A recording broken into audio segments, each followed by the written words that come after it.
wa khususan Abaruyah Nur Muhammad, khususan ilaruhi Muhammad Nabi Yunaka, wabil khusus Hodiri Ahmadi Khalifatul Rodin, wabil khusus arwahi juriyatihi, wa khususan arwahi muslimin mukminin wa muslimin. Al-Fatihah. Bismillahirrahmanirrahim. Alhamdulillahirabbil alamin. Ar-Rahmanir Rahim. Maliki yaumiddin. Iyyaka na'budu wa iyyaka nasta'in. Ihdinas siratal mustaqim. Siratal ladzina an'amta 'alaihim ghairil maghdubi 'alaihim waladdallin.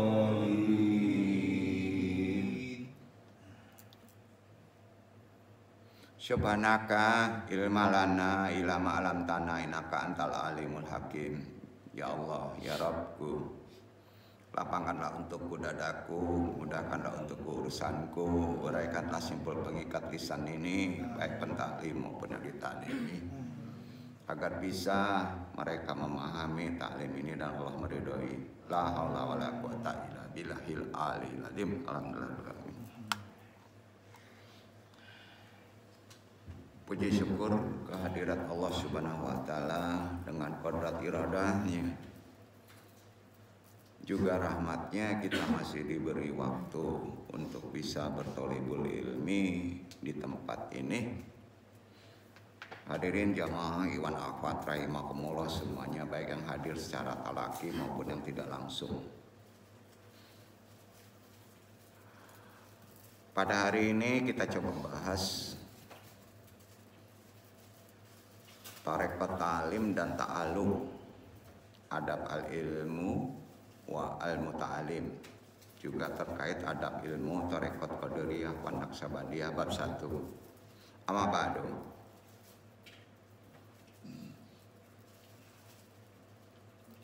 Yang namanya ilmu pengetahuan, mudah-mudahan bagi orang yang tidak rutinitasnya menjadi mengikuti tarekat langsung, dijadikan sebagai tarekat. Paham ya? Karena seorang pendakwah, dosen kadang-kala sulit untuk mengikuti rutinitas tarekat. Arti tarekat kan jalan. Nah, namanya itu disebut tarekat taklim ta'alum. Apa? Taklim ta'alum. Jadi kalau ada seorang pengajar, pendakwah tidak ikut tarekat, maka dia sebenarnya mengikuti tarekat. Itulah yang disebut tarekat taklim wa ta'alum. Sayangnya banyak orang nggak sadar kalau dia dipaksa untuk bertarekat. Karena dengan mengajar itu bertarekat. Ya, sholat juga toh tarekat. Jalan mendekatkan diri kepada Allah. Jadi kita dengan mencari ilmu, memberi ilmu, itu kan tujuannya ibadah, ya kan? Ya, jalannya untuk bisa sampai kepada ibadah. Apakah bisa dagang itu bisa makan dengan tarekat? Bisa saja. Ya, kalau dagangnya itu mengikuti tata aturan secara Islam. Seorang murid, seorang akademis bisa juga. Ya, kalau dia mengikuti ilmu yang benar, maka dia dianggap mengikuti, mendekati jalan tarekat. Atau bisa disebut tarekat belajar dan mengajarkan ilmu-ilmu agama yang sudah dikuasai. Makanya heran kalau ada ulama-ulama beken dulu, pas ditanya ikut tarekat apa, ada yang nggak ngikut, karena dia seorang ulama, seorang pendakwah, ya. Banyak Hasim-Hasim, Habib-Habib nggak ngikuti tarekat. Sebetulnya dia bertarekat, ya. Karena dia seorang pendakwah. Di tarekat itu hukumnya, bertarekat itu hukumnya tidak wajib kan? Ya, berarti kan bertarekat. Tapi kalau antum tidak seorang pendakwah, sebaiknya ikut tarekat. Karena untuk mempercepat proses ibadah kita, kehidupan kita menjadi ridha Allah. Jadi mengajar ilmu agama, apakah itu ulama, talim juga mereka itu adalah bertarekat. Ya, tapi khususnya agama yang mereka sudah kuasai ilmunya. Khususnya hadis, ilmu syariah, kalau di khusus muslim. Jadi sudah terbukti banyak ulama dulu sepanjang hidup tidak pernah terlepas dari belajar dan menyebarkan ilmu. Karena mereka bertarekat yang tadi disebut muta'alim atau aliman. Wa'al muta'alim, ilmu yang diamalkan. Di antaranya ada yang sampai mendirikan pesantren, mendirikan majelis ilmu. Nah, di Muhammadiyah ini kebanyakan begitu, modernisnya. Ya. Nah, tapi kalau kita secara awam tidak punya pesantren, ya baiknya bertarekat, ya kan? Mendirikan majelis zikir atau melanjutkan nasab ilmu tarekat, atau mendirikan jamiah tarekat dari 1 atau 2 atau 3 jalan manhaj tarekat, boleh-boleh saja. Tentunya yang mutabarah, ya kan? Yang diakui, yang mutabarah itu yang diakui, yang disetujui. Bisa juga hanya mengajarkan ilmu kepada para santri dan umat, tapi tidak mengikuti tarekat. Disinilah pentingnya ilmu dan adab yang mesti kita pahami, yang tidak bisa lepas atau dipisah. Itu yang disebut adab al-alim wa al-muta'alim dalam kehidupan. Kalau jalan hidup antum sudah berprinsip demikian, pedagang, pengusaha, pebisnis, pensiunan, berprinsip mempunyai tarekat alim wa al-muta'alim, maka ilmu antum itu dijadikan jalan tarekat. Insya Allah kehidupan antum mulia dan memuliakan Allah. Artinya apa, Pak? Kalau kita tidak ada ikut tarekat, tapi kita tahu ilmu hadis, kita buat sebagai jalan itu, sebarkan, ngajarin ke orang, ya kan? Jadi guru punya ilmu, misalnya paham dalam ilmu makhraj Quran, ajarin beberapa orang, maka mereka itu sudah bertarekat gitu. Jadi jangan disempitkan tarekat itu, ya, paham maksudnya ya itu ya. Nah, kalau antum seorang dosen mengajar, ya, ini UIN khususnya ya, berarti orang dosen-dosen UIN ini sudah mengajarkan tarekat, ya, atau sudah bertarekat. Karena memang itu jalan pilihannya. Jadi nggak bisa dipaksa untuk bertarekat ke sesuatu manhaj, ya. Atau memang sudah takdir dari Allah, antum tidak bisa bertarekat tapi mengajar, bersyukurlah. Berarti itu antum dalam kesibukan berbisnis, berpolitik, aktif di beberapa organisasi pergerakan, umpamanya tetap tidak mengurangi jalan taklim dan ta'alum yang antum pilih. Ya, tetap dia keliling, warung bisnis, pedagang, tetap melakukan amalan ta'alum, ta'lim. Itulah jalan tarekat. Sampai di sini bingung nggak nih? Enggak ya. Maksud intinya gini ya. Kalau antum tidak ketemu suatu amalan tarekat guru mursyid, antum menciptakan jalan tarekat sendiri, tapi namanya ta'alum, berdakwah. Itu udah sama, ya. Udah sama. Karena bertarekat itu hati-hati, ada yang mewajibkannya loh, ya. Betul kan? Nah. Kata Imam Syafi'i, langsung saja isi kata-katanya, An-nash al-yasha alladhi yashir bil syahadati. Orang yang mencari ilmu tidak akan bisa merasa bahagia apabila ketika mencari ilmu disertai dengan hati yang luhur dan kehidupan yang serba cukup. Bingung nggak? Adigung, hati luhur. Akan tetapi orang yang mencari ilmu dengan perasaan hina, ya, rendah hati, kehidupannya memang sederhana atau memang kadang sulit, itulah sebaiknya antum menjadi pelayan ulama. Dialah orang yang bisa merasakan kebahagiaan. Ya. Jadi dalam kehidupan kita harus bisa membagi seluruh waktu, menggunakannya setiap kesempatan dari umurnya. Sebab umur yang tersisa itu tidak ada nilainya. Yang tersisa ada nilainya enggak? Maka dari itu kita harus bisa membagi waktu atau mengatur waktu dengan menggunakannya dengan semaksimal mungkin, memanfaatkannya dengan baik umur yang kita miliki. Karena tanpa hal yang baik yang kita lakukan, umur yang tersisa itu tidak akan ada nilainya. Itu kata Imam Asy-Syafi'i. Ya. Kalau kita tidak melakukan kebaikan, maka sisa umur antum nggak ada nilainya. Ya. Jadi harus mempersedikit makan dan minum. Maka sana larinya ya. Karena apabila perut dalam keadaan kenyang, maka akan menghalangi semangat dalam ibadah. Sederhanakan aja batasan perut itu sudah ada sennya. Menjadi berat badan. Dalam artian kita boleh makan, bukan gak boleh minum, tetapi dengan takaran yang sesuai. Karena jika kebanyakan membuat kita malas dalam belajar, larinya ke sana, ke ilmu. Orang kekenyangan kan malas. Jangan-jangan orang nggak hadir ini karena kekenyangannya. Kekenyangan itu nggak makan minum aja pak.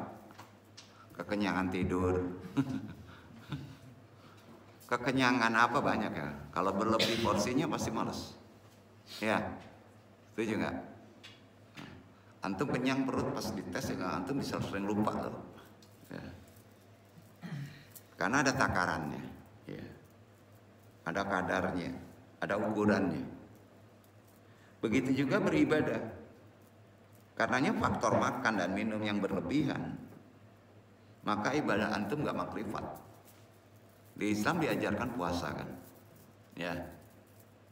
Maka daripada itu makan dan minumlah secukupnya yang sudah disyariatkan yang dibutuhkan oleh atribut badan antum. Jadi harus mengambil tindakan terhadap dirinya sendiri dengan sifat wara. Apa itu? Sifat wara itu, tolong tanamkan, itu sifat yang sangat tinggi ya. Antum bisa menjaga diri dari perbuatan yang bisa merusak, pertama badan antum, kedua harga diri antum. Ya, betul kan? Kalau badan antum gede bener, harga diri antum juga jatuh kan? Otomatis kan, gemuk bener nih orang nih, bentuknya nggak ngenakin ya gitu ya. Harga diri antum jatuh gitu. Nah, kalau orang nggak makan juga kebanggatannya kurus ya. Harga diri antum kayak lidi dia kan ya. Jatuh pula ya. Jadi porsinya harus ya betul-betul mengikuti syariat, serta berhati-hati dalam setiap keadaan dalam sisa umur. Memperhatikan kehalalan makanan itu paling penting. Udah banyak syariat menyebutkannya. Di kehidupan sekarang sering orang lalai di perkara ini ya. Kehalalan makanan, kehalalan pakaian, kehalalan tempat tinggal. Tolong jangan lupa itu. Makanan, minuman, pakaian, tempat tinggal, dan setiap sesuatu yang ia butuhkan, agar hati kita terang, pantas untuk menerima ilmu. Ilmu itu butuh halal. Setuju? Sekali lagi, ilmu itu butuh halal. Ya, bukan ngejar target. Antum nyontek halal nggak ilmunya? Walaupun lulus, ada masalah, ada penyeimbangan nanti. Jadi kalau orang sulit kerja, ilmunya sudah S2, hati-hati, jangan-jangan plagiat nih. Gitu, ya. Dan itu kata Allah. Karena ilmu itu ada cahaya. Ada nur. Cahaya ilmu mengambil kemanfaatan ilmu. Ini sudah dijelaskan bahwa kita harus bisa mengambil tindakan terhadap diri sendiri, menjaga diri dari perbuatan hal yang tidak baik, yang bisa merusak diri, yang bisa berdampak ketika menuntut ilmu. Akan susah menerimanya deh, karena dampak daripada itu tidak bisa menjaga diri. Dampaknya ke sana. Iya kan? Tahu nggak kalau interaksi? Tumpulnya otak, lemahnya panca indera. Perkara itu tadi, kita tidak dapat menjaga diri. Terutama kehalalan yang kita sadari dulu, ya. Dalam artian kita sulit memecahkan suatu persoalan kehidupan. Kita juga harus menghindari segala macam makanan yang dapat menimbulkan sisi buruk terhadap tubuh. Halal, tapi tidak thayyib. Ya, supermi halal ya. Tapi isinya mecin. Tahu mecin? Tumpul. Akan rusak tubuh. Ya, betul kan? Sosis halal. Tahu isi sosis? Mecinnya luar biasa. Orang sekarang kalau makan gimana? Kalau nggak kerasa nyes di lidah, nggak sip. Kacau nih. Ya. Cobalah makanan ciki itu harus nyes gitu kan. Halal. Label halalnya gede lagi. Tapi thayyib nggak di tubuh? Tidak. Itu mengganggu ke lemahnya panca indera, tumpulnya otak. Kata Imam Syafi'i. Andong pelintir sedikit bahasanya ke bahasa nyes makanan. Ya. Waktu zaman Imam Syafi'i nggak ada ciki, nggak ada ya. Bukan nggak boleh, kan banyak di Serba itu aja makanan. Siap saji namanya. Jadi siap saji bukan makanan mentah aja loh. Bumbu juga siap saji. Masa ada terasi 3 tahun masih bisa dipakai? Ya, betul. Beras aja kalau 3 tahun udah gak bisa dimakan loh. Betul. Nah itulah keadaan sekarang. Jadi orang menganggap itu ke kanker. Kanker itu nomor 2. Pinter tapi aneh. Tumpul dalam memecahkan persoalan karena tadi itu efek diohir.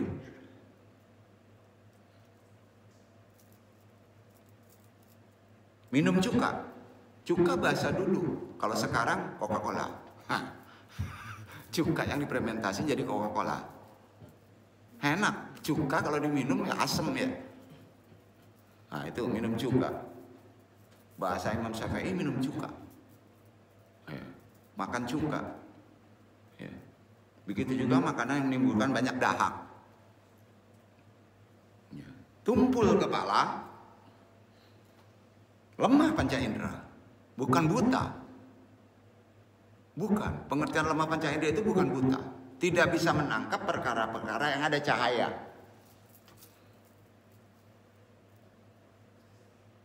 Mempertumpul akal pikiran, memperberat badan, atau yang biasa orang kita bilang kebanyakan makan yang mengandung micin. Nanti bodoh kata orang lama. Micin. Ya. Orang dulu nyebutnya micin, mungkin sesin ya maksudnya gitu. Ulama dulu udah tahu itu. Itu fermentasi daripada cuka. Dalam ilmu kimia syahadah tubuh itu dipelajari oleh Al-Ghazali. Jadi kita harus usaha untuk mengurangi tidur. Kurang tidur juga deh. Bukan nggak tidur. Selama tidak menimbulkan bahaya pada tubuh dan akal pikirannya. Tidur pun harus profesional. Ya. Jam tidur tidak boleh melebihi dari 8 jam. Aturannya kan gitu. Dalam sehari semalam. Dan itu 1/3 dari waktu 1 hari. 24 jam. Jika keadaannya memungkinkan untuk beristirahat kurang dari 1/3-nya waktu dalam sehari semalam, maka ia dipersilakan untuk melakukannya. Itu aturan-aturan Islam detail sampai ke perkara itu.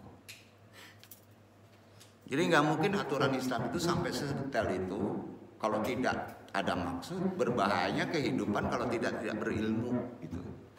Ya. Zaman sekarang kita bingung dengan suatu persoalan kok aneh, ya. Nggak bisa dipecahkan. Apabila ia merasa terlalu lelah, maka tidak ada masalah untuk memberikan kesempatan istirahat terhadap dirinya, hatinya, penglihatannya dengan cara mencari hiburan, nggak masalah. Bersantai, tempat-tempat yang sekiranya bisa memulihkan dan tidak menyia-nyiakan waktu. Jadi itulah ada orang menyebut manajemen waktu, mengikuti arah waktu. Masalah lain tumpulnya otak apa? Tumpulnya akidah, bahaya dalam pergaulan. Karena ini terkait dengan adab. Ilmu itu kan adab dulu. Gimana kita mau mendapatkan kalau antum mainnya, kalau nggak di sini tempat biliar, nah udah di sini UIN, ya tetap merusak. Walaupun pinter, gagap nanti, ya, ya bukan dipaksa bersih, ya, ya.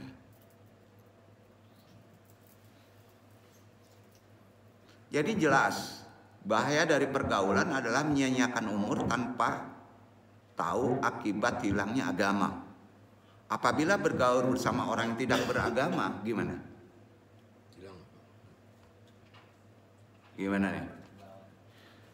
Jika ia membutuhkan orang yang bisa menemaninya, maka orang itu harus soleh, kuat agamanya, takut kepada Allah, itu disebut wara. Nular. Enak gak ditulari sama orang cingkaha sama orang wara? Ya. Wara itu bersih hatinya secara sisi pengertian lain, memiliki harga diri yang baik, sedikit perselisihannya, tidak menyela. Jika ia lupa, maka temannya mengingatkannya.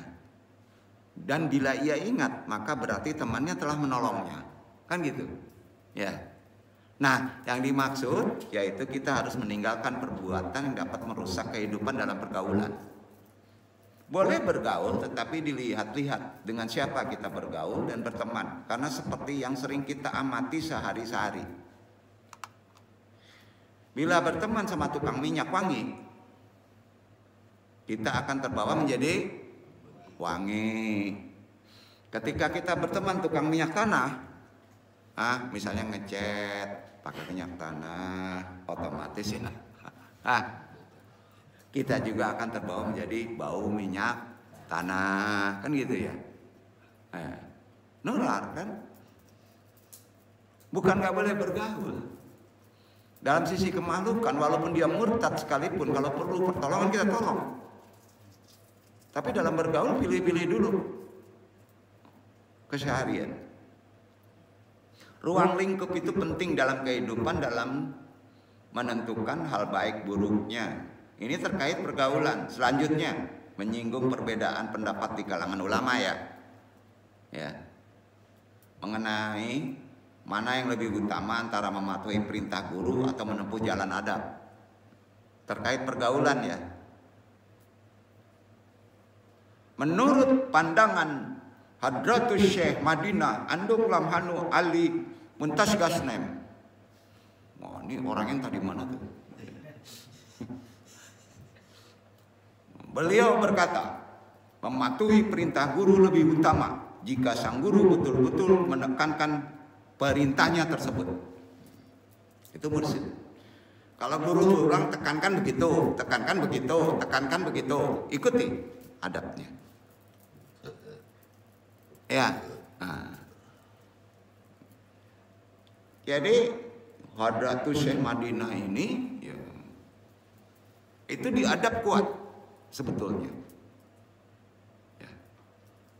Maka sering nangis dulu kalau adabnya kacau. Untung yang duduk gak pernah nangis. Diadab, jago adab. Ya. Adab dia pelajari tahun-tahun, belum ilmu. Adab dulu baru ilmu. Ya. Namun kalau bila tidak demikian, maka lebih baik menempuh jalan adab. Kalau sulit mencari ilmu, meski dengan menolak perintah guru, adab tetap dipakai. Sebab bisa jadi gurunya sebatas ingin menguji tata krama muridnya. Ada loh sengaja dia ilmunya dilalaikan mengucapkannya. Dia menguji adabnya, tahu nggak? Kan nggak tahu. Itu orang tarekat kayak gitu, sering kayak gitu. Nah di sini sebatas mana kepedulian siswa terhadap sang guru. Jadi berbicara yang baik kepada guru sebisa mungkin murid menghindari perkataan kenapa. Ini bukan taklid. Kenapa? Nah, saya tidak setuju. Lah, dia diberitahu dengan ulama di belakangnya kok. Kalau salah agama ya. Dari mana keterangannya? Wah, jangan sandaran ke dalil. Pasti dia ada dalilnya. Ucapan protes lainnya kalau ke guru yang sifatnya sudah ada sah ketalkinan nasab, lihat pembuktian barokahnya, hasilnya berbahaya loh. Ya, ini nggak nakut-nakutin loh. Ya. Bila maksudnya adalah untuk meminta penjelasan dari guru, cobalah tutur kata harus diawali tidak langsung. Ya. Itu yang disebut beradab. Jadi adab ini harus dijelaskan. Adab berbeda dengan sopan santun, bro. Enggak sama. Adab pada dasar ilmu. Lebih baik lagi disampaikan di kesempatan yang lain dengan niatan meminta penjelasan, bukan bermaksud menguji atau menentang. Ya. Bila penjelasan guru mursyidnya berbeda dengan tokoh yang lain, atau membaca literatur atau melihat dari dunia medsos, itu sudah dianggap tidak sopan. Dan itu tidak beradab mutlak. Itu kata Syekh Tajul Arifin. Bahkan adab dari Syekh Madinah itu mengusirnya. Diusir dia. Dia memperbandingkan itu nggak boleh. Jadi nggak boleh didebat. Memang jidal nggak boleh. Karena dia punya seorang guru, kalau ngerti muridnya dia tahu jalurnya. Dia tidak boleh pakai jalur ini. Nah ini kan nggak kebaca oleh kita, ya.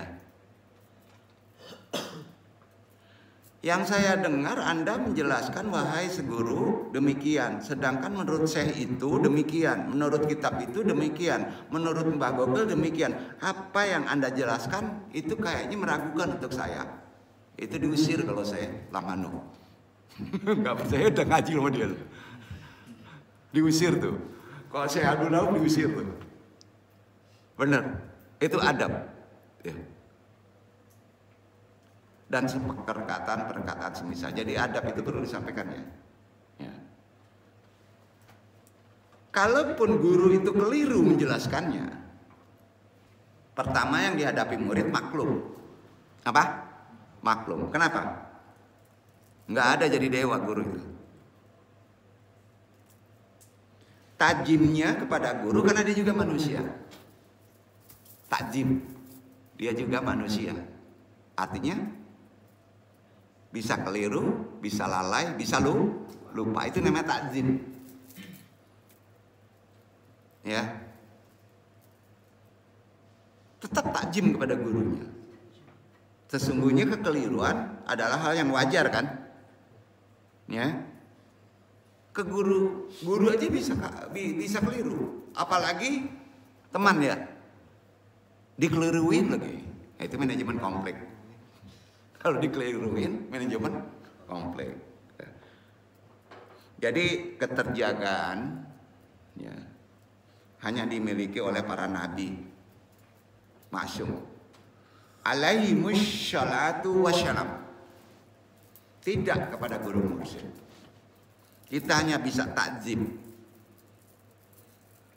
Sebenarnya ada 9 adab. Insya Allah di bab kedua nanti Anung sampaikan. Nah, karena di Jumat paling baik kita menerapkan adab.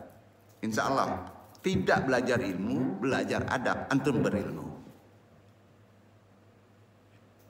Ya, arti sama dengan kita berzikir banyak banget gitu. Maka antum bisa memecahkan persoalan-persoalan kehidupan dan bisa memecahkan, bahkan sampai kepada mufasir, bisa menafsir. Jadi sebenarnya adab itu yang dicurai itu tadi udah terkait 9, tapi kesimpulannya, curaiannya besok lebih jelas tentang sikap-sikap etis yang mesti dilakukan murid terhadap gurunya, mulai dari selektif menentukan guru. Jadi kalau kita mau berguru selektif, tentukan, cari gurunya yang benar tentunya. Kemudian kalau sudah ketemu, taati, muliakan, sabar hingga tidak tunduk, tindak tanduk kita tidak tunduk dari luar apa yang sudah ditentukannya ketika berada dalam suatu majelis. Ya. Jadi ada beberapa penjelasan tentang adab al-ilmu wal muta'alim terkait dengan manhaj zikir. Ya. Khusus dulu ya. Ada adab tiap torekoh berbeda-beda. Talqin zikir, qadar. Kalau qadar gimana Pak? La ilaha illallah. La ilaha illallah. La ilaha illallah. Qadar. Antum kalau biasa ke Tasikmalaya, la ilaha illallah itu satar. La naik. Jadi kalau tadi kan qadar, naik juga lahnya. Ya. Nah, itu yang perlu antum pahami. Qadar katanya. Naksaban nggak ada lah. Gitu naksaban. Kopi. Ya. Siapa yang ikut naksaban ya? Baik kali ini. Ya. Kalwat paling tawaju kan gitu nih larinya kan. Ya. Jaharnya jarang. Maka digabung Qadariyah wa Naksabandiyah. Jadi kalau qadar, antum gak akan menemukan la ilaha illallah itu samaan, satar, ya, kistiyah, putar. Beda, ya. Semua kan di sini dipelajari, iya kan. Dan itu baik. Tentunya dengan pergerakan yang berbeda ada maksud yang berbeda, iya kan. Jadi kalau dijabarkan banyak banget benar. Jadi tolong dengar dulu. Qadar. La ilaha illallah. La ilaha illallah. Itu goyang tuh. La ilaha illallah. Itu nyaman itu. Itu qadar ya. Siapa penemunya? Atau dia di sana. Wali kutub kita. Ya, cucu Nabi yang mendapatkan 2 nasab. Ya. Kalau Syataria, ya itu tadi Lamanu, ya. La ilaha, nangis-nangis aja. Dia dihadapi nangis kenapa? Karena orangnya teriak-teriak terus tepi pantai, mainnya pesisir kan. Cobalah Cirebon pesisir, Pariaman pesisir. Orang pesisir gimana tuh? Kedengeran terus sama ombak, Pak. Makanya orang pesisir tuh kalau ngusir setan aja bercarwi kan. Enggak gitu. Nah, pasti hadapi guru-guru yang warai, ya, dia nangis dulu. Maka diciptakan adab. Ya, ciptakan adab. Ya. Jadi yang adabnya tinggi itu bisa naksaban. Ya. Contoh Bukit Tinggi punya strata tinggi, intelektual, naksaban. Ya. Betul kan? Nah. Jadi memang Allah sudah campur tangan di sana. Ya.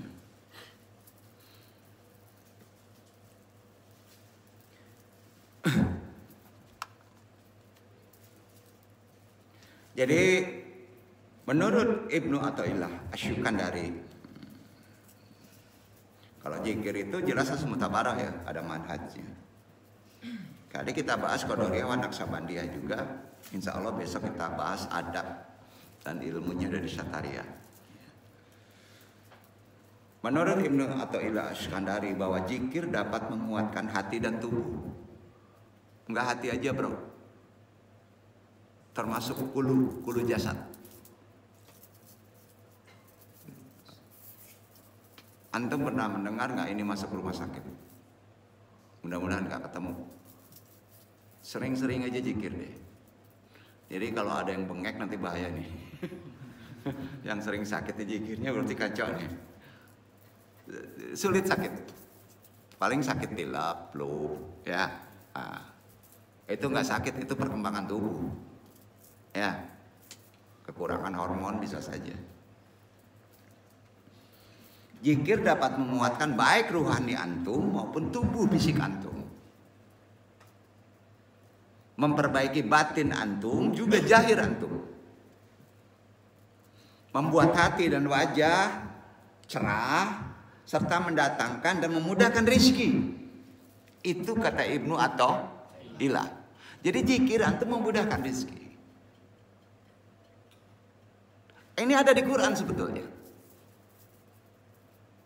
Zikir secara sederhana biasa didefinisikan membebaskan diri dari hal lalai dan alpa. Karena lalai dan alpa sering mengurangkan rezeki antum. Lalai dan alpa menjadi tumpulnya kecerdasan antum. Ya. Mengurangi, bukan menghilangkan. Sepakat? Ya. Ahli zikir pun bisa lalai sekali-kali kan. Karena itu sifat bawaan manusia. Tapi mengurangi. Itu dengan zikir. Dengan selalu menjaga hati agar selalu hadir bersama Al-Haq. Itulah Allah. Mendekat, mendekat, mendekat, mendekat, mendekat. Ada pula pengertian zikir yang berbeda. Zikir adalah mengulang-ulang nama yang dizikiri. Siapa yang kamu untuk zikiri? Innova, Innova, Innova, Innova, Innova. Ya. Nina, Nina, Nina, umpama gitu ya. Diulang-ulang. Maka ada metode MLM. MLM.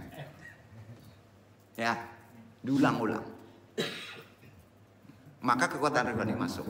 Hati-hati, ini ada kaitan dengan ilmu kemarin sihir. Makanya kalau ingin sesuatu udah zikirin aja terus-terusan. Ya. Tahu nggak kontak seseorang itu akan dapat. Ya, kalau seseorang kontak pas kita zikir ingat dia ingat kita. Betul Pak. Maka pas dia ingat kita masuk. Energi itu masuk berarti antenanya itu sama frekuensinya. Kalau radio kan mesti sama frekuensinya Pak. Kalau dia lagi pacaran bakal kontak gak? Enggak. Nah itu ilmunya boleh jadi bodoh bener sih gitu ya. Kapan dia ingat kita ya? Kapan ingat kira-kira ingat kita? Gampang, pakai manajemen. Manajemen silaturahim. Tahu nggak? Manajemen silaturahimnya gimana? Kasih duit ya. Saya bantu kamu lah. Pas dia makan, ini duitnya dari dia. Pas kita ingat, kontak dia. Itu yang pelet sesungguhnya boleh. Dia susah banget sih. Kan gitu. Ya, jadi ilmu ingat itu keren banget deh. Ya, antum sholat nggak ingat Allah, bisa kacau nggak? Sama. Jadi ilmu ingat itu ajarannya dengan zikir. Maka zikir torekot nggak ada yang nggak melalui zikir. Kasnya adalah dengan zikir. Apapun torekotnya. Maka kalau ada torekot nggak zikir bingung. Bingung nggak? Ya. Coba inti dari makna sholat itu apa? Zikir. Ingat? Nah, maka syah. Anehnya nih si Korin kan.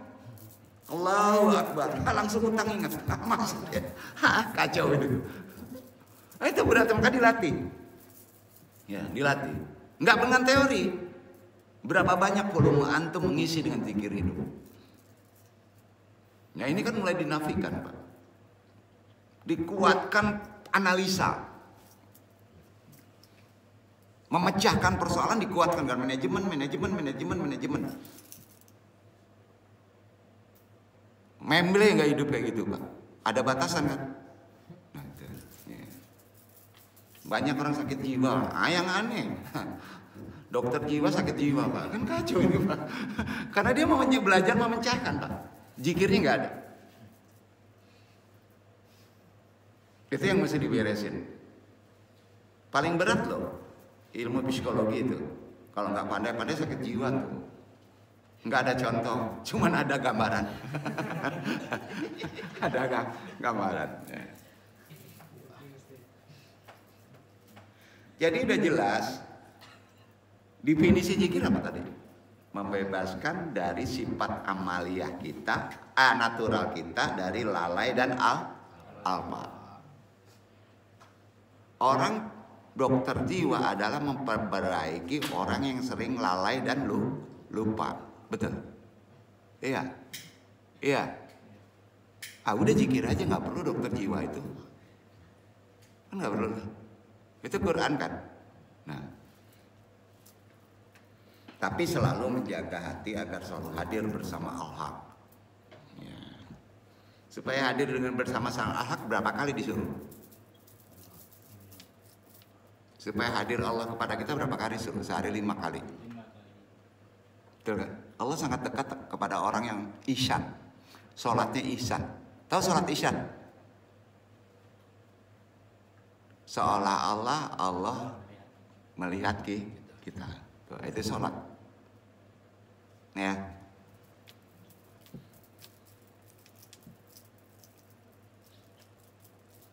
Jadi ada juga yang mengatakan zikir adalah mengulang-ulang nama yang dijikiri dengan hati dan lisan. Kan tersebut. Enggak ini aja hati. Ya. Dalam hal ini zikir mencakup secara benarnya zikrullah, artinya mengingat Allah atau sifat hukum perbuatannya. Boleh, itu juga zikir. Dapat pula berupa doa, zikir juga. Mengingat para rasul, nabi juga zikir juga sebetulnya. Para wali ataupun orang yang bernisbah kepadanya juga disebut zikir. Jadi manakib juga zikir sebetulnya.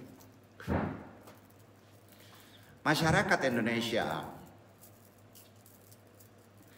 memiliki kecenderungan melakukan beberapa amalan Nabi yang kemudian pelaksanaannya dilakukan secara berulang-ulang. Benar kan? Khusus orang Melayu, bahkan orang Minang juga. Namanya wirid atau aurat. Nggak bisa sekali. Ya. Kemudian bertransformasi menjadi salah satu bagian prosesi ritual keagamaan. Wirid yang berulang-ulang itu ritual keagamaan. Transformasinya begitu.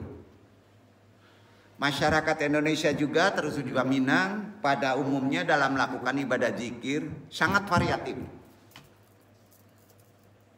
Memiliki tidak sedikit komunitas keagamaan yang dibentuk oleh masyarakat secara penuh kesadaran.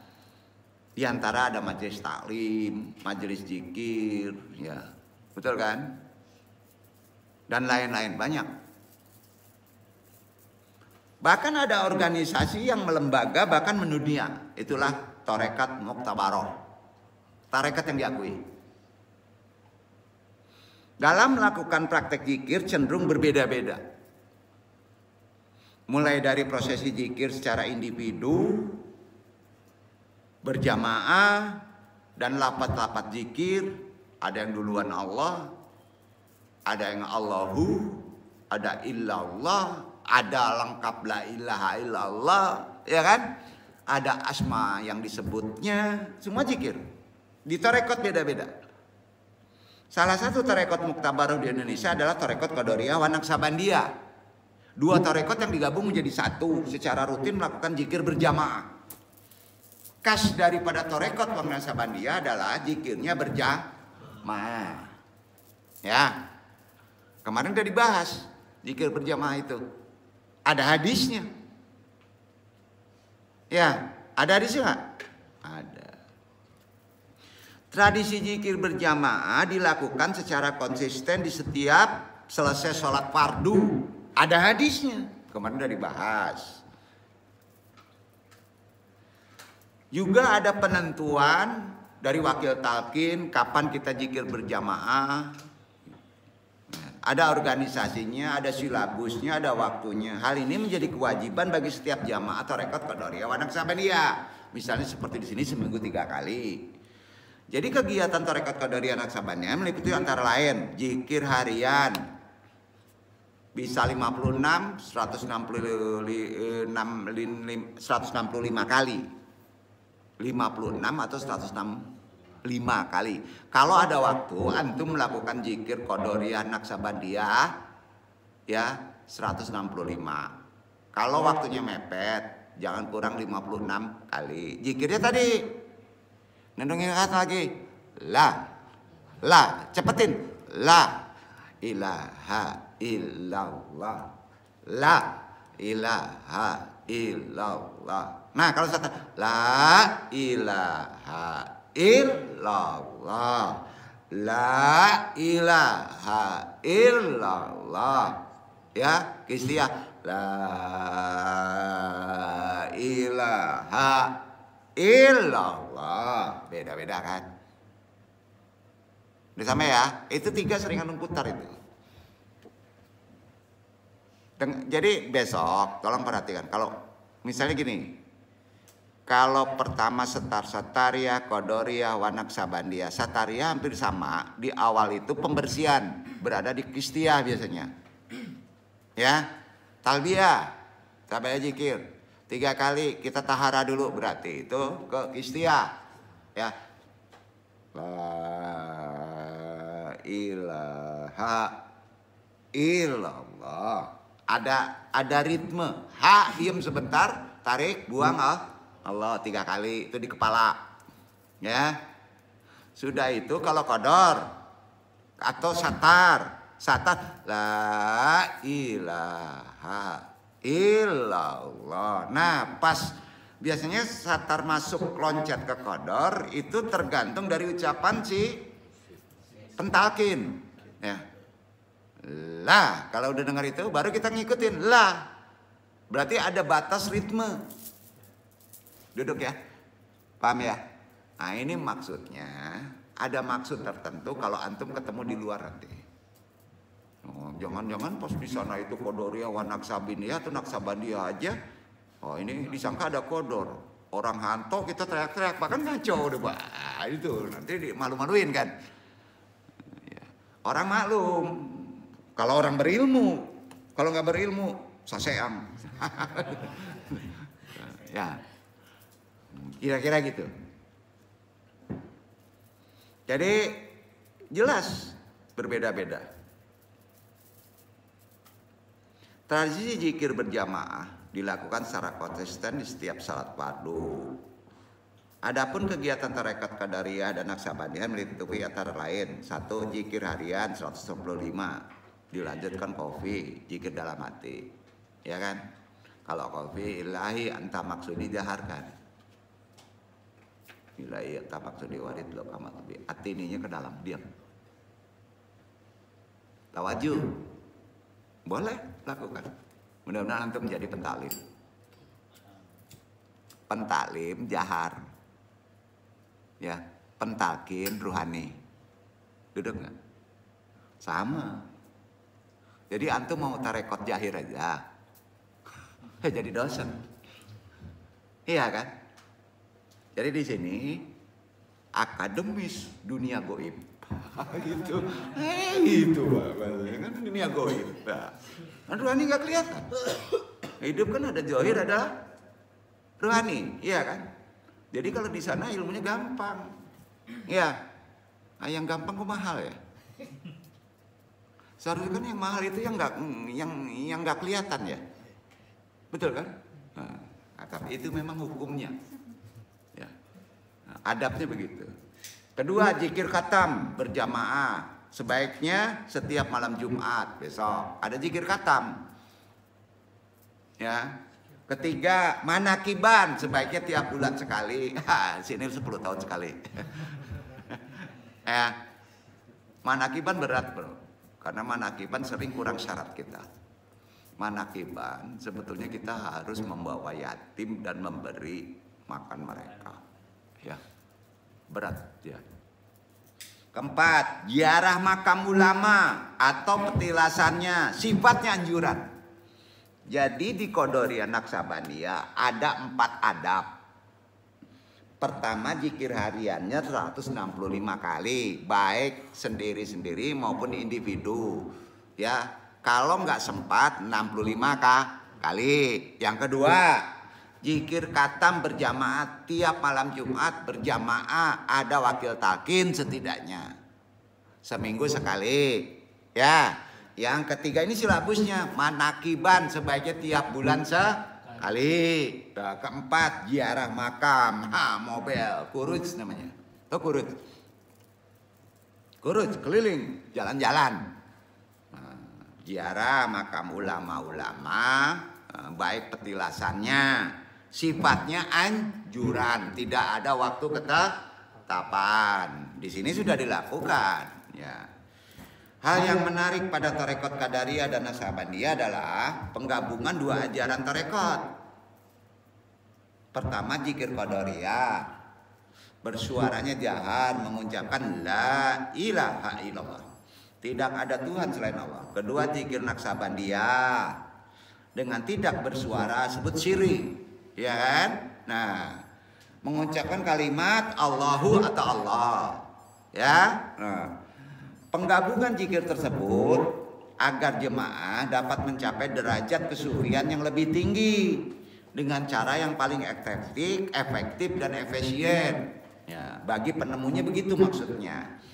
Tradisi zikir berjamaah yang dipraktekkan tarekat Qadariyah dan Naksabandiyah adalah suatu bentuk pengamalan respon persepsi umat Islam terhadap hadis. Praktek tersebut dilatar belakangi oleh cara berpikir, kondisi sosial, konteks yang berhubungan kehidupan masyarakat.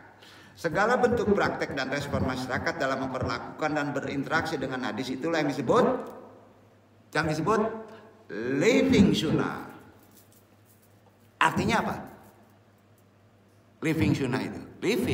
Living itu bahasa sana Inggris. Living itu artinya hadis hidup, yang hidup. Menghidupkan hadis adalah bertorekot, namanya living apa? Sunnah.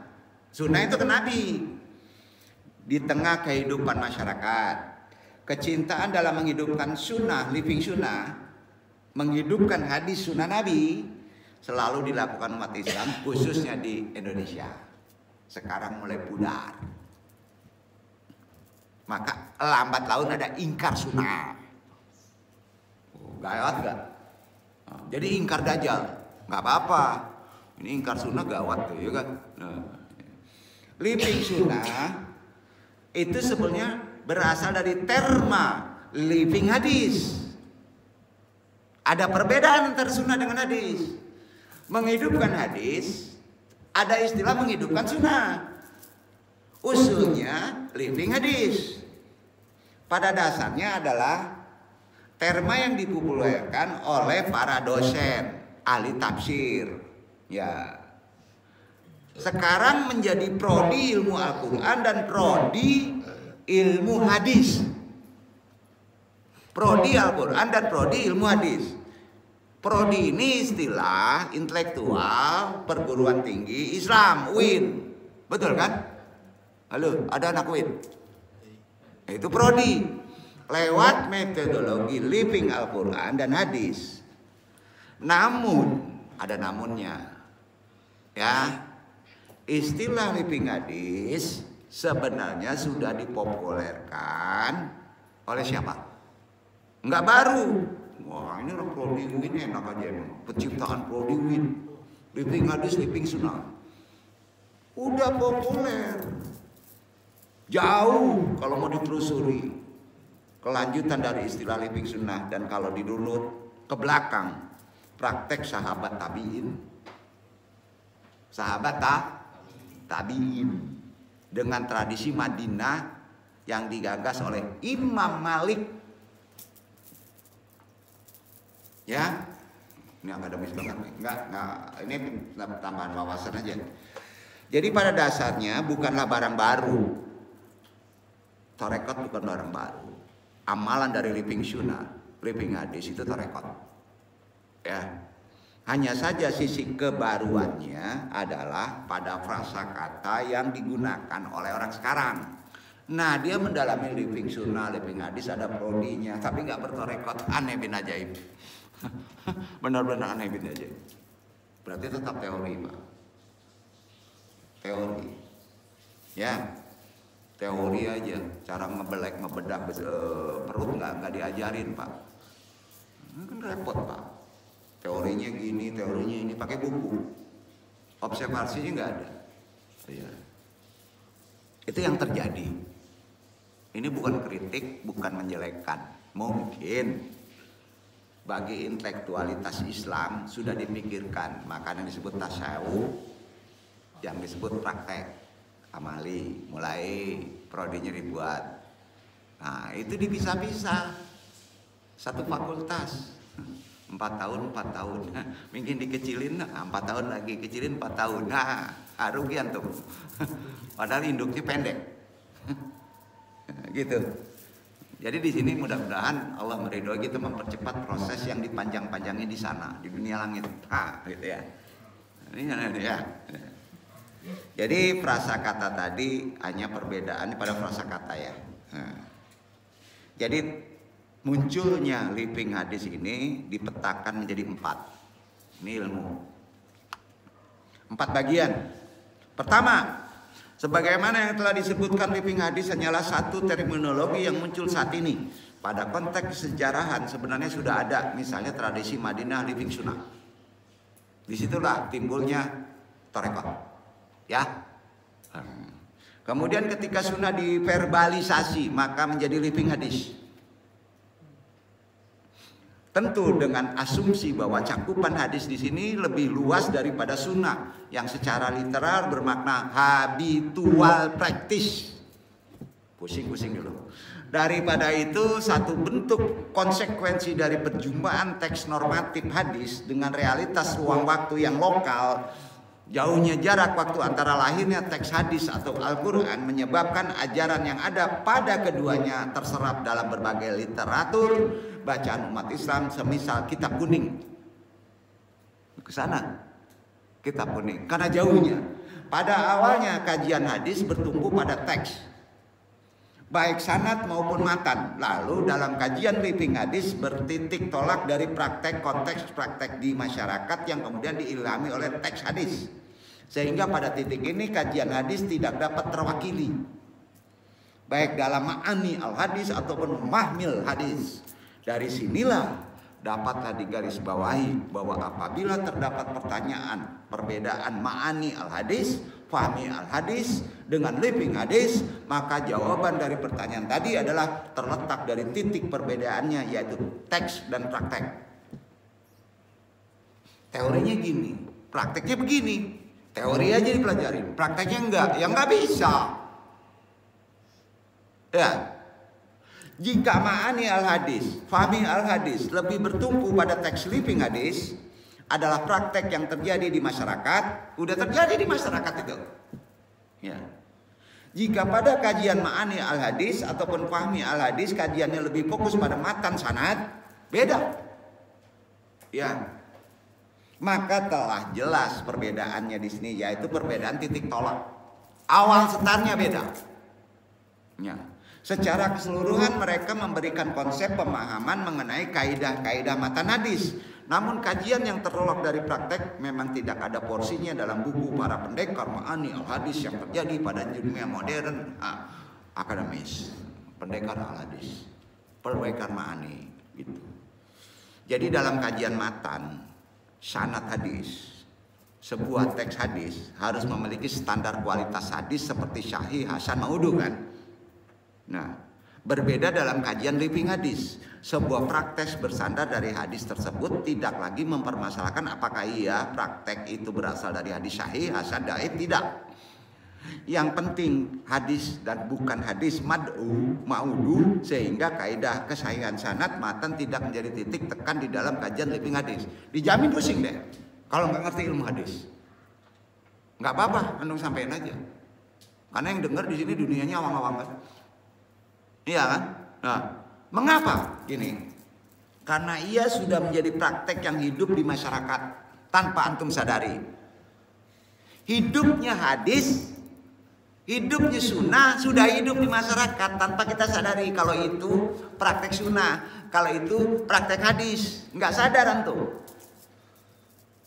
Benar. Bahkan ketika saat-saat dan situasi tertentu menjadi menarik untuk mengetahui bagaimana teks hadis dalam praktek sholat yang dilakukan jamaah, umpamanya Nahdlatul Ulama, jadi berbeda dengan teks hadis yang dipraktekkan dalam bacaan jamaah Muhammadiyah kan. Contoh kunut. Oleh karena itu kajian tarjih atas hadis yang tampak muhatalai tidak bisa digunakan dalam ilmu living hadis. Jika boleh dikatakan sebagai salah satu cabang disiplin ilmu tidak bisa. Karena ia sudah menjadi praktek yang hidup di masyarakat.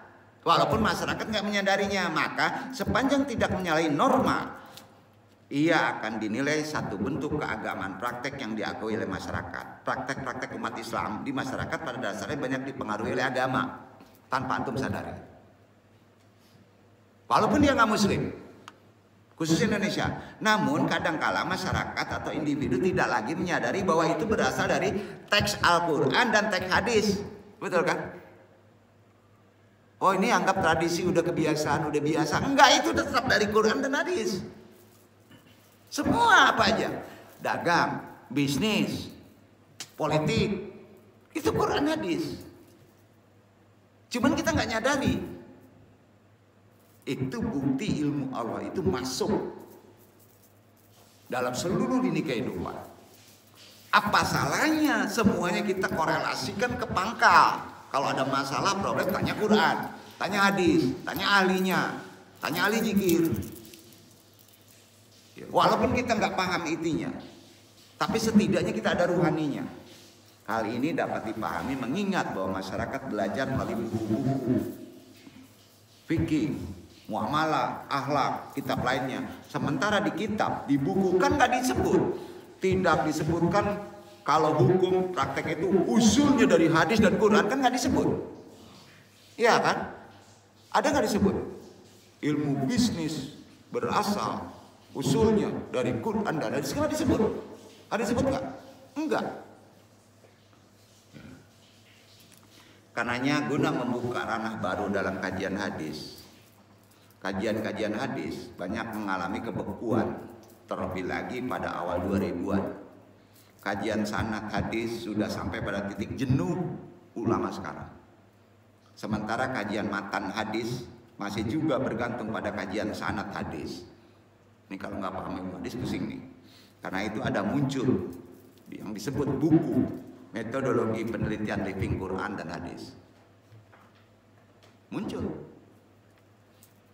Ya, dari sini sangatlah disimpulkan bahwa fokus kajian living hadis adalah pada satu bentuk kajian atas fenomena praktek, tradisi, ritual, perilaku yang hidup masyarakat yang memiliki landasannya di hadis Nabi tadi.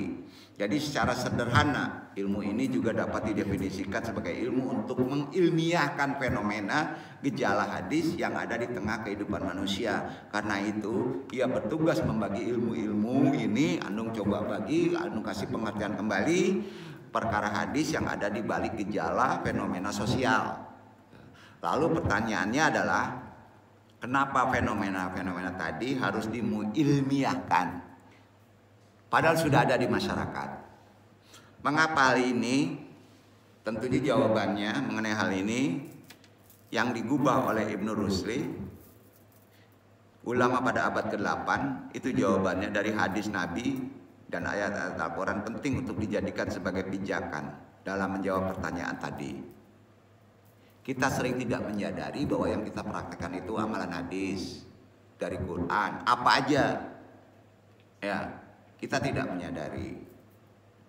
Man amila shadaqatan bighairi ilman rufidata afaluhu wala taqabbalu. Siapapun yang beramal tanpa ilmu,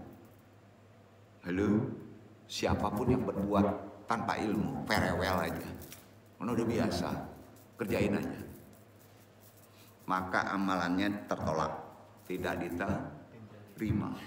Hadis. Jadi jelas fenomena tadi akan ditolak eksistensinya jika tidak didasari oleh ilmiah. Jadi apapun, kalau kita melakukan sesuatu, ya ilmiah kan. Susah ya? Agak susah nggak maksud Anda ngaji ini? Gini, bisa juga ia tidak akan diterima esensinya jika tidak diilmiahkan fenomena tadi. Kita membutuhkan seperangkat metodologi yang kemudian dikenal dengan istilah living Quran. Nah, ya. Jadi terdapat perbedaan oleh kalangan ulama hadis mengenai istilah pengertian sunnah dan hadis. Apa perbedaan? Hadis dan sunnah. Menghidupkan hadis, menghidupkan sunnah. Apa perbedaannya? Ini terjadi pada ulama mutakdimi dan ulama mutaakhir. Ulama dulu dan ulama sekarang. Mutakdimi dan ulama mutakadim. Menurut kalangan ulama mukadimi, hadis ulama dulu nih adalah segala perkataan, perbuatan atau ketetapan yang disandarkan kepada Nabi Muhammad SAW pasca kenabian. Kan itulah. Itu ulama dulu. Sementara sunnah kata ulama dulu adalah segala sesuatu yang diambil dari Nabi tanpa membatasi waktu sampai akhirul zaman. Tetap berlaku sunnah. Sedangkan kalangan ulama mutaakhiri, ulama sekarang, lulusan UIN, profesor, sejarah al-goib, SAG ya, yang sekarangnya, itu kan ulama mutaakhiri, berpendapat bahwa hadis dan sunnah memiliki pengertian yang sama, yaitu segala ucapan, perbuatan, ketetapan Nabi. Disinilah rancunya. Jenggot-jenggotan, cingkrang-cingkrangan. Itu budaya sana, bro. Ngerti nggak? Itu hadis. Aduh, ngerti nggak nih? Paham ya? Itu sering tonjok-tonjokan. Ada berpikir menjadi ulama zaman baheula. Dipakai ulama zaman baheula. Ada gua ini hidupnya di ulama sekarang. Pakai ulama baheula. Yang nggak boleh berbeda itu akidah, betul kan? Kalau itu nggak masalah. Itu sering kontak-kontakan. Orang jenggot segini kan. Kalau nggak berjenggot gimana Pak? Itu living hadis, living sunnah nggak ngerti. Sunnah di sini mengenai pengertian sebagai sebuah praktek yang disepakati secara bersama, living sunnah. Maka sunnah relatif identik dengan ijma kaum muslimin, tentu termasuk ijtihad para ulama generasi awal yang ahli dan tokoh politik. Dengan demikian sunnah yang hidup pada hidup sunnah Nabi yang secara bebas ditafsirkan oleh kalangan para ulama, penguasa, hakim sesuai dengan tradisi mereka. Sedangkan hadis yang dimotivasi menjadi dasar jemaah Tarekat Qadariyah Naqsabandiyah adalah sebagai berikut. Dalam melakukan zikir berjamaah adalah hadis yang diriwayatkan oleh Imam Al-Bukhari, menjadi jelas. Ya. Telah menceritakan kepada kami Amru bin Habs, telah menceritakan kepada kami ayahku, telah menceritakan kepada kami Al-Amsi. Aku mendengar Abu Sa'id Al-Hurairah radhiyallahu anhu berkata, Nabi SAW bersabda, aku berada dalam prasangka hambaku dan aku selalu bersamanya. Jika ia mengingatku dalam dirinya, maka aku mengingat dalam diriku. Dan jika ia mengingatku dalam perkumpulan berjamaah, maka aku mengingatnya dalam perkumpulan yang lebih baik daripada mereka. Jika ia mendekatku sejengkal, maka aku mendekatkan diri kepada sahasta. Dan jika ia mendekatkan diri kepadaku sahasta, aku mendekatkan diri kepada sedepa. Jika ia mendekatku dalam keadaan berjalan, maka aku mendatanginya dalam keadaan berlari. Hadis ini sahih. Ini aneh-aneh aja. Nah, buktinya perawinya banyak. Imam Al-Bukhari, ya. Imam Al-Bukhari bisa dipakai ke sunnah. Ya, jangan sandarkan ke hadis yang sudah mana sak, tau nggak? Disamakan dengan jenggot dan cingkrang, enggak. Ya. Jadi hadis tadi diperkuat Kesimpulannya diperkuat. Quran surat Ali Imran 191 baca dulu.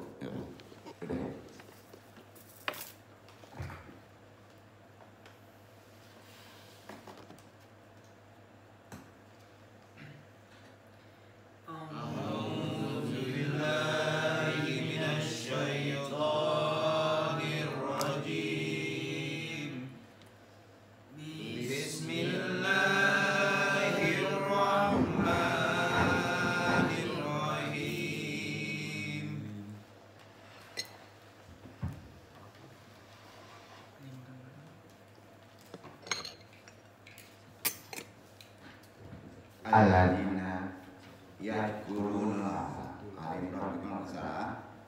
ayat surat 3 ayat tuh. betul 161.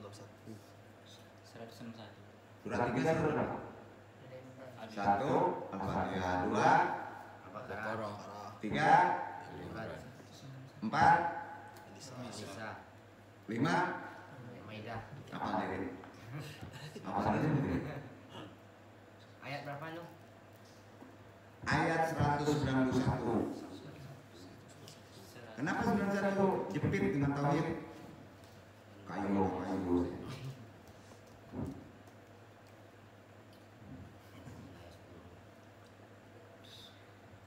الذين يذكرون الله قياما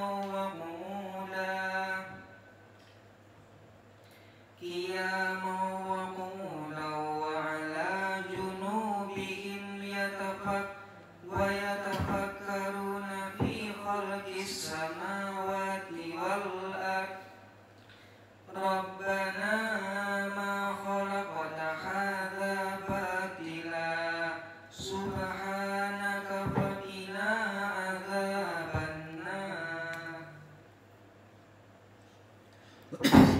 Yaitu orang-orang yang mengingat Allah sambil berdiri atau duduk atau dalam keadaan berbaring, dan mereka memikirkan tentang penciptaan langit dan bumi seraya berkata, Ya Tuhan kami, tiadalah Engkau menciptakan ini dengan sia-sia. Maha suci Engkau, maka peliharalah kami dari siksa neraka. Yang perlu dijelaskan ya. Robbana ma'olaka hajabari subhanaka pakina ada doa sering ngomongin kan kemana arahnya? Ke api, doa api rancunya kepala tolong bodoh gak ingat sih belum panas kepala ini bersihkan ya. Coba ini kan menguatkan hadis di atas. Kalau antum mendekatkan diri sedepak, maka Allah mendekatkan diri sedepak. Sama? Betul kan? Ya. Berdiri, berjalan selalu ingat mendekat kepada Allah. Yang di atas lebih cenderung kepada perkataan yang dzahir. Di hadis tadi, yang kedua banyak ruhani. Ruhani letaknya diingat. Dzahir letaknya di dekat. Betul kan? Nah. Wilayahnya berbeda pola berpikir kita. Tubuh antum yang mana sih yang asli? Yang lahir atau yang rohani? Tubuh antum cahaya. Yang lahir pulangnya ke umur hitam. Ya. Nah, dunianya juga. Bukan itu tujuan.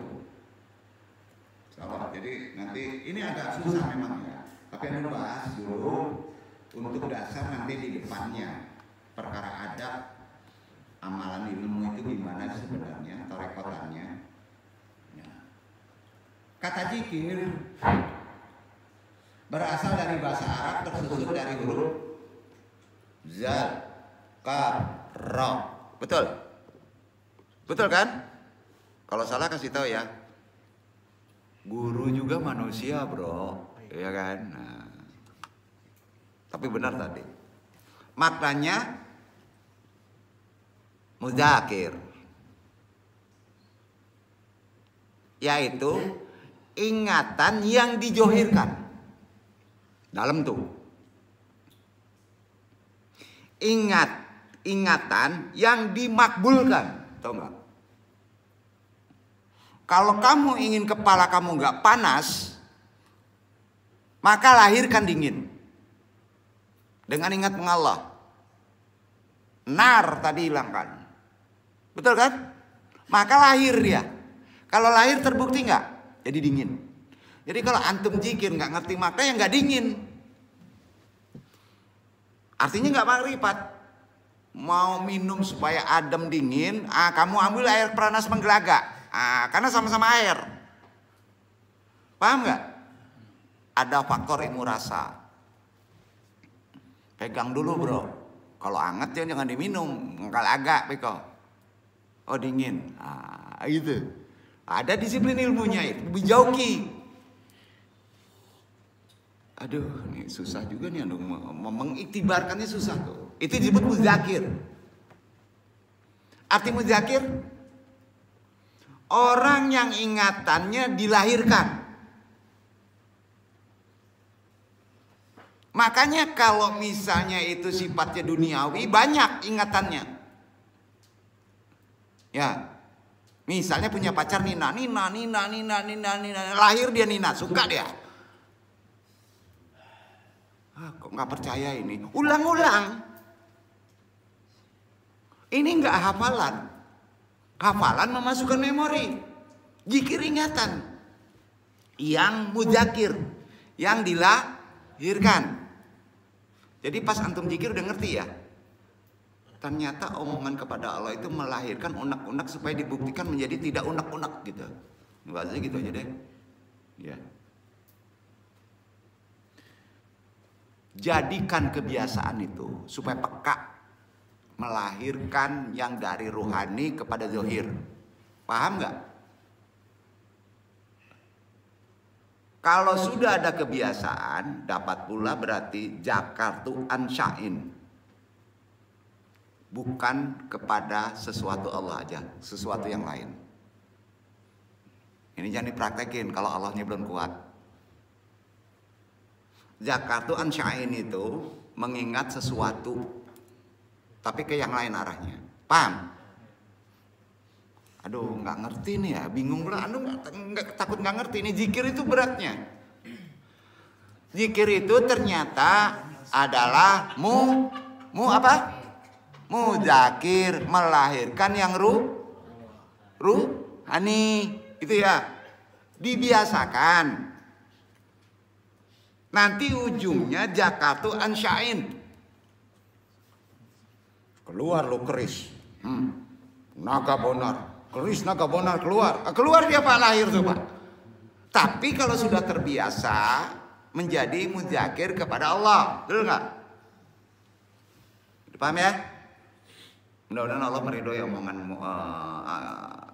ini ya, omongan penjelasan tadi. Ini berbeda dari nasitu syumma hamala alaihi adzikir bil lisan, berbeda. Kemudian membawa kepada sebutan dengan lisan, berbeda. Ini beda nanti, walaupun ngomongnya gitu. Ini omongan ini, tapi maknanya nggak itu. Aduh, tambah pusing. Ijalumin ka'ala zakrin, didamakkan huruf zanya, damak itu damak. Za, zikir, za, dapat berarti jangan lupa. Jangan lupa, maka antum nggak normal lagi, nggak ada lupa, kan nggak normal. Jadi zikir mencerdaskan. Duduk. Karena zikir menafikan fikir.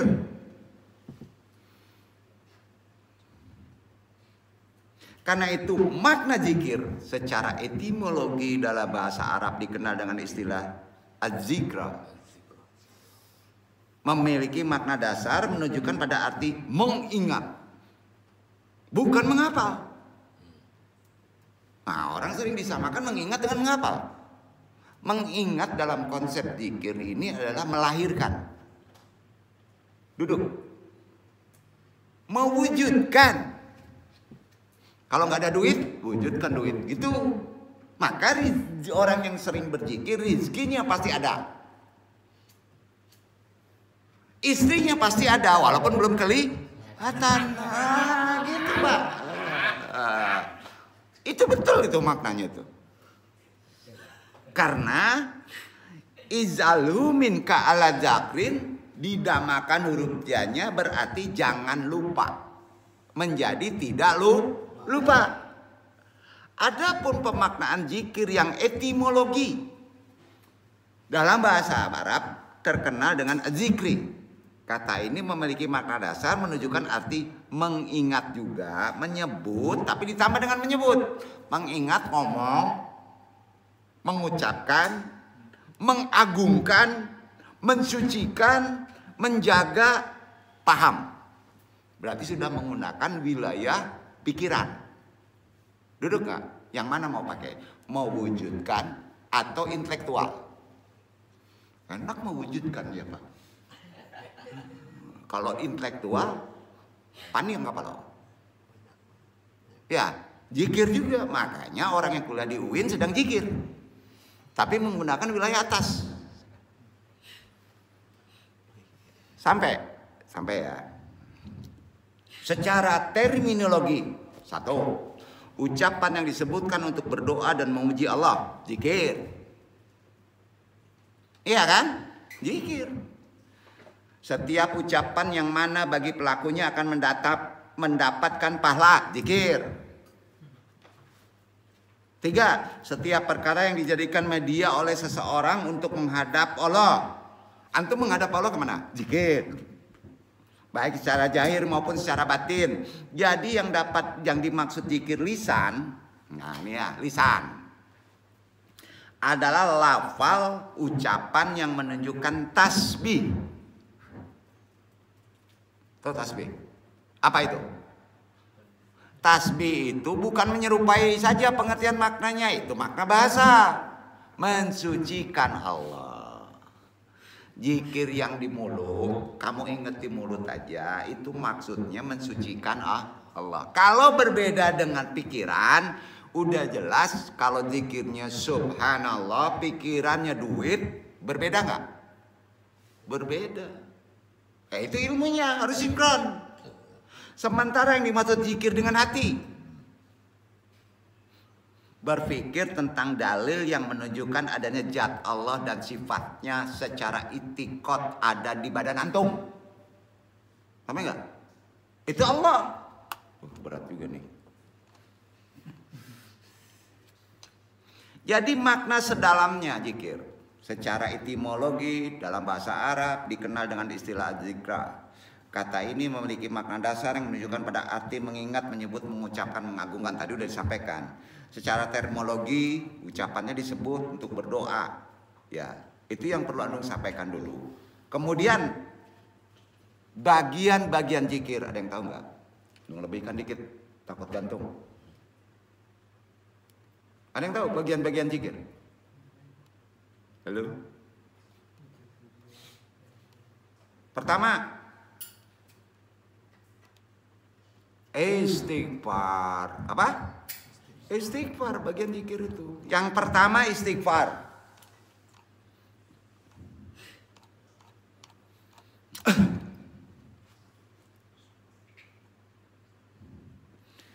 Kata istighfar terambil dari kata ghafar. Tutup. Astagfirullah. Berarti mohon kiranya Allah menutupi, menghapus kesalahan dan aib antum. Itu zikir awal. Karena manusia pasti dikasih punya salah. Nah, Allah memperkenalkan dirinya antara lain sebagai Ghafar, Maha Pengampun. Astagfirullahaladzim. Rahim. Ghafar dari akar kata terbentuklah istighfar, berarti memohon maghfirah.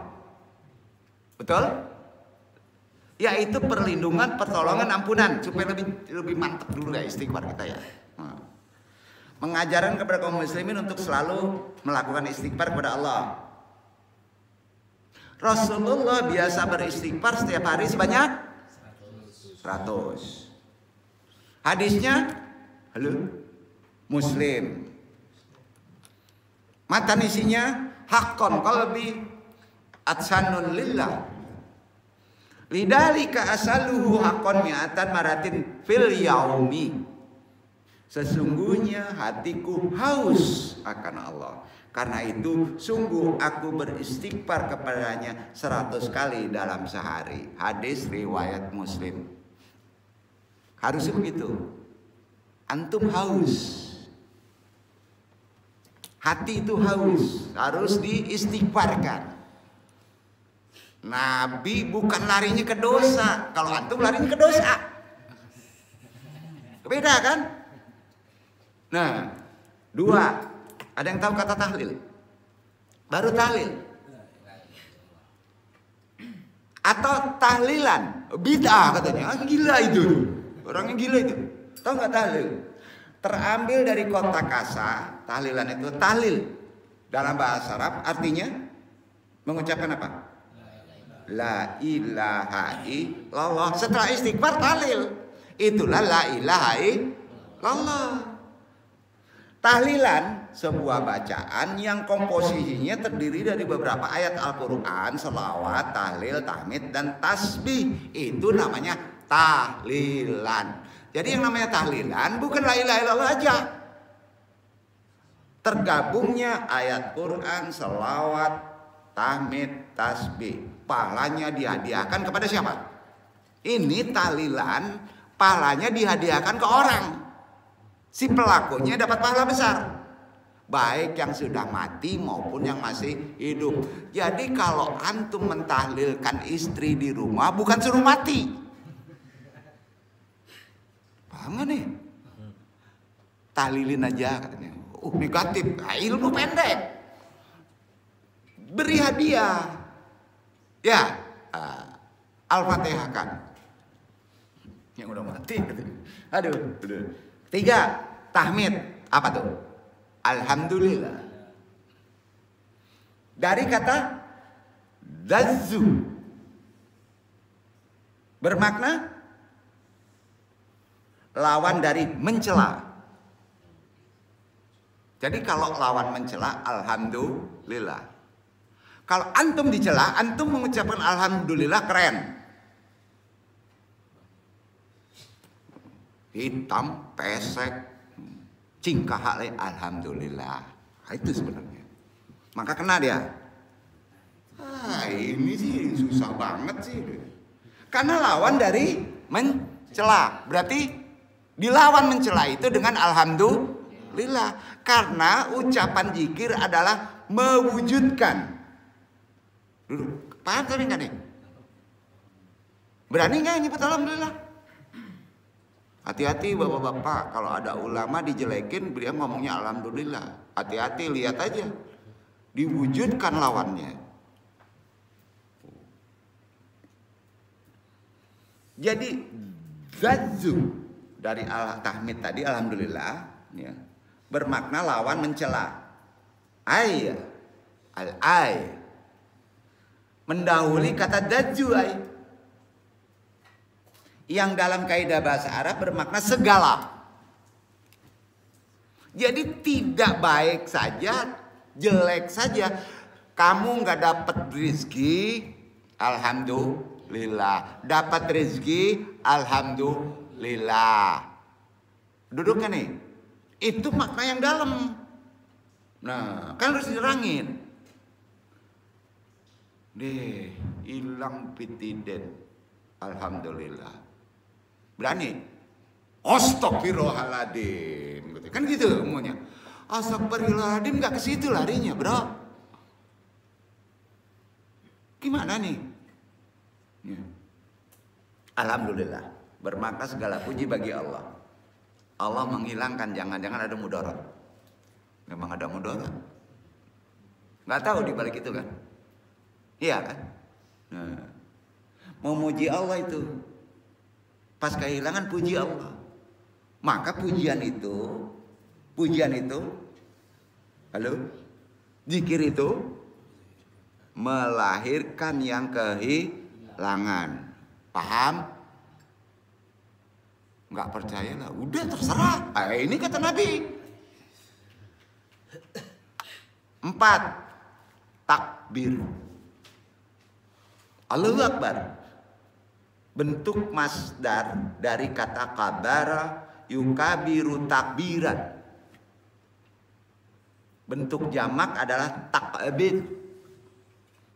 Terminologi kata takbir mengagungkan kebesaran sesuatu dari yang lain, baik secara ucapan maupun perilaku, sehingga yang lain menjadi kecil dan bisa tidak berarti sama sekali kalau dibandingkan dengan diagungkan itu. Kalau mengalahin orang, takbir. Nabi masuk Mekah takbir, yang di dalam ngumpet walaupun senjatanya kuat. Jadi antum kalau ngadepin orang banyak, Allahu Akbar, udah itu lari terbirit-birit, nggak paham. Nggak dilahirkan takbir itu menjadi kekuatan. Duduk nggak? Perang itu kan takbir, Pak. Duduk kan nih? Ya demo takbir, niatnya salah ya kacau, bro, nggak jadi. Ya, 5 tasbih. Apa isinya? Subhanallah, itu tasbih. Katanya asalnya syabu, terambil dari kata syajaran, yang pada mulanya berarti menjauh. Subhanallah, asalnya menjauh. Seorang yang berenang dilukiskan dengan kata syabaha, yang seakar dengan kata syabhana, karena dengan berenang dia menjauh dari posisinya semula. Jadi bertasbih, subhanallah, dalam pengertian agama mengandung makna menjauhkan Allah dari segala sifat keburukan. Tuh, subhanallah, jauhkan saya dari sifat keburukan, kejoliman. Itu subhanallah. Kan harus dijelaskan. Itu zikir semuanya.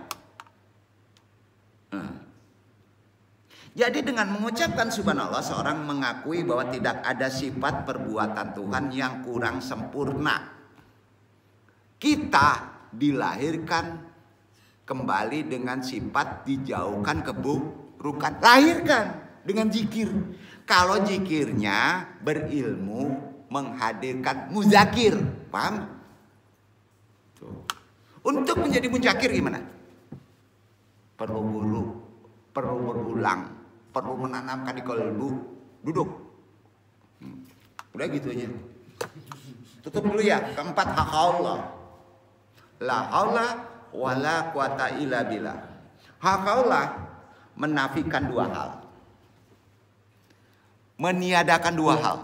Ini kaji gampangnya aja ya. 2 hal itu dinafikan dengan la haula wala quwata illa billah. Apa 2 hal itu? Pertama, yang terambil dari kata halayahulu. Ada juga yang memahaminya terambil dari kata hawalayuwahilu, yang berarti mengalihkan, dipindahkan. Jadi la haula wala quwata itu dipindahkan. Dipindahkan tahu, dari enggak benar ini dipindahkan ke yang benar. Duduk kali. Yang kedua, menafikan dari arah sini ke arah sini. Ya. Itu makna pertama. Makna kedua, menafikan kuwah, yang biasa diartikan kekuatan atau kemampuan. Sultan. Nah, hakaulah ini mengandung makna tiada kemampuan untuk menghalangi, menampik sesuatu bencana, dan tidak ada juga kekuatan untuk mendatangkan kemaslahatan kecuali bersumber dari Allah. Jadi dipindahkan dari bencana ke tidak bencana karena Allah yang melakukan. Itu namanya hakallah. Duduk gak? Harus dudukin zikir-zikirnya itu. Makanya hak Allah itu tinggi karena menggunakan sultan Allah. Allah. Di terakhir 7 sholawat baru menggunakan turun, bisa di awal bisa di depan, menggunakan kekuatan kewalian, nasab, kenabian. Yang disebut apa kalau kenabian? Lalu sholawat itu apa? Masa nggak tahu nih? Kalau masuk neraka dengan sholawat bisa apa namanya? Syafaat. Bentuk jamak dari syalat. Sholawat. Maka di sholat ada sholawat. Yang dari segi bahasa mempunyai banyak maknanya. Apabila sholawat dilakukan oleh seseorang yang lebih rendah derajatnya kepada yang lebih tinggi atau dari manusia kepada Rabb, maka itu berarti permohonan. Jika dilakukan oleh malaikat, maka maknanya adalah permohonan makfirah. Sedangkan apabila sholat dilakukan oleh Allah Subhanahu wa taala, maka maknanya adalah rahmat. Kira-kira gitu. Ini spesifikasi untuk perdalam khusus di 7 sholawat. 8 sholat. Apa sholat? Hakikatnya, maknanya zikir juga. Sholat adalah zikir. Sistem tarekat manhaj, peribadatan yang paling sempurna di atas dunia dari seluruh sistem ibadat. Apa aja ibadat yang paling sempurna? Sholat. Haji kalah, zikir kalah, puasa kalah. Makanya orang yang tidak menegakkan sholat, maka hukumnya kafir. Tugas antum sholat. Betul kan? Karena sistem peribadatan yang paling sempurna adalah sholat. Nah tanya, paling sempurna ibadat sistem manhaj adalah apa? Zikir, la ilaha illallah. Di mana kamu? Jadi zikir guna untuk kita bisa masuk ke sistem yang sempurna. Duduk gak? Itu sholat. Desain sholat memperlihatkan bentuk ibadah dilakukan oleh setiap unsur dalam diri manusia di hadapan Allah. Khusus nanti ada desain melalui selawat, ada desain melalui langsung kepada Allah. Duduk, duduk nanti. Ke-9 baru doa. Berasal dari kata ad-do'a. Artinya memiliki arti minta, mohon. Apabila seorang mengingat, menyebutkan sesuatu, maka hal tersebut berarti bahwa orang tersebut menyadari yang disebut sesuatu diingatkan. Setelah diingatkan, setelah ingat, baru minta. Rendah. Syarat doa harus ingat dulu sama yang akan didoakan. Duduk kan nih? Masa nggak dilahirkan? Mau minta gimana? Kalau nggak ada di depannya, ingatnya dimujakirkan, maka nongol. Sudah itu minta. Kan ada barangnya depan kan? Minta nggak ada barangnya depan gimana? Itu doa tuh banyak gitu sih. Enggak dimujakirkan. Duduk. Selanjutnya kita tutup dengan berjamaah. Kata ini memiliki arti kata bilangan yang banyak. Banyak sekali. Jumlah kelompok manusia. Makna al-jamaah asyawadul azam. Golongan mayoritas umat Islam yang setia kepada pemimpin umat Islam. Kedua, al-jamaah. Ulama-ulama mujtahid, karena jamaah adalah para ulama. Jemaah Allah itu adalah para ulama. Jadi kalau antum berjamaah, antum sudah dianggap ulama. Duduk. Maka kalau disampaikan ulama, jemaah Allah itu yang paling keren adalah berjamaah. Ya, sistem paling keren adalah sholat berjamaah. Duduk. Sangat sempurna. Wabillahi taufiq hidayah. Mudah-mudahan bermanfaat. Besok kita bahas lebih dalam. Ini inti dari kajian gimana torekot kita, maksudnya mudah-mudahan menjadi amal baik dan menjadi bukan wawasan saja. Setidaknya kita melakukan ibadah, sudah tahu apa yang mesti kita ucapkan dan kita maknai. Wassalamualaikum warahmatullahi wabarakatuh.